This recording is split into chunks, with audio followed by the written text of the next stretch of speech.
भन्दै यहाँ त मेरो अस्तित्व छ नि, मेरो नाम छ, मेरो प्रतिष्ठा छ, मेरो समाज छ, दाजुभाइ छन्, सबै थोक छ नि। 50औं वर्ष बसेको घर, यहाँ आफ्नो परिश्रम जति जिन्दगीभर 50 वर्ष अगाडिदेखि सारा परिश्रम यहीँ भिजेको छ। अनि अन्यत्र कहाँ बस्न सकिन्छ र?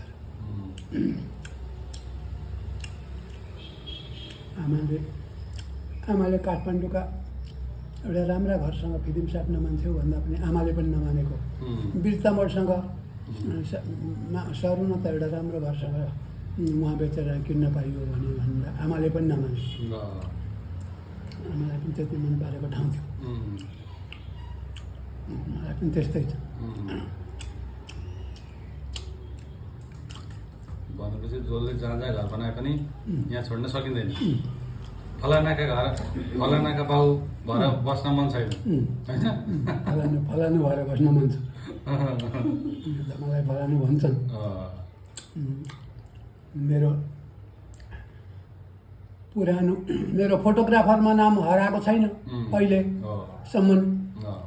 मलाई फोटोग्राफर भन्छन् पुराना मान्छे जति।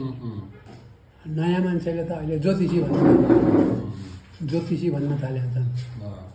ज्योतिषीका नामले म परिचित छु। मेरो प्रतिष्ठा त्यसरी छ।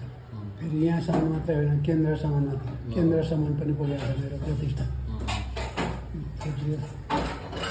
क्षेत्रीय समितिले त मलाई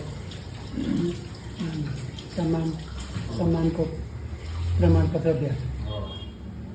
मेरो प्रतिष्ठा छ। खाली बस्नु पर्दैन। मेरो ज्योतिष पेसा पनि चलिरहेको छ।